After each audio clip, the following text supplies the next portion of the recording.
Deetaan ministeera nagaa duraanii obbo Taayyee Danda'aa ragaa ittisaa lakkaawwatan keessaa ministeerri muummee Abiyyi Ahmadii fi kantiibaa Adaanech Abeebee dhiyaachuu baatanis namoonni lama adoolessaa darbee mana murtiitti dhiyaatanii ragaa akka ba'aniif gabaafameera. Obbo Taayyeen mana murtii federaalaa Dhaddacha Lidataa dhimma shororkeessummaa fi heera biyyaa ilaallatu irratti dhiyaataniiru. Obbo Taayyeen mana murtiitti dhiyaachuu isaanii ragaa sarbama mirgaan ammaa duraa wayita mana hidhaa turanii fi maatii isaanii ragee akkasumas haala qabiinsa isaanii ammaa irrattis komii dhageessuu obbo Abarraan himaniiru. Kana duraa obbo Taayyeen akka ragaa ittisaatti ministeera muummee Abiyyi Ahmadii fi kantiibaa magaalaa Finfinnee Adaanech Abeebee mana murtiitti dhiyaachuu dhabuu isaanii irratti komii dhageessuu BBC'ttis himaniiru.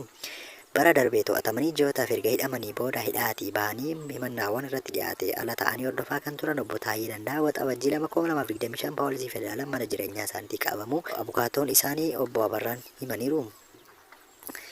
Adoolessa torbaa mana murtiitti dhiyaachuu isaanii ragaa ittisaa waammatanii ture dhaga'uudhaaf ture.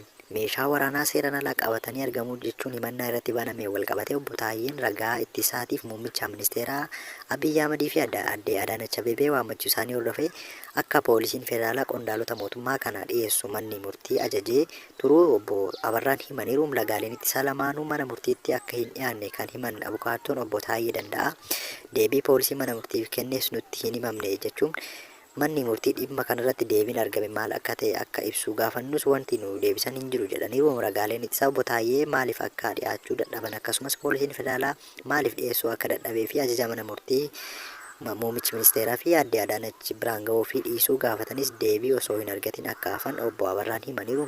Silaa deebii poolisii irratti hundaa'uun yaadni dhiyeessuu mallu osoo hin kennin hafne kan jedhu ragaaleen kunniin beellama itti aanu kan gaafa adoolessa 11tti qabameetti akka dhiyaatan manni murtichaa haala iftoomina hin qabneen murteesseera jedhaniiru. Ragaaleen ittisaa dhiyaachuu qabu dhabuun alattis obbo Taayyeen komeewwan biroo mana murtiif akka dhiyeessan himaniiru. Abukaattoon isaanii kanaan dura yeroo to'atamanii turan sarbamni mirga namoomaa irratti raawwachuu ilaalchisee komii mana murtiif dhiyeessineerra jedhaniiru. Komiiwwan obbo Taayyeen dhiyeessan keessaa tokko amma dura wayitaa jalqaba to'atamanii turan sarbamni mirga isaan irratti raawwataman turan kunniin ajaja mana murtiin dabarseen dhaabbata mirga namoomaa qoratamee qulqullaa'ee gabaasa dhiyeessu irratti deebiin hin kennina jedhamee ture nuuf hin deebine jechuun sarbama mirgaa obbo Taayyee fi maatii isaanii irratti raawwatame jedhan irratti manni murtii ajaja keessaa torbatti beellamee akka ture kan kaasan obbo Abarraan garuu gaafachuu akka hin dandeenye himaniiru.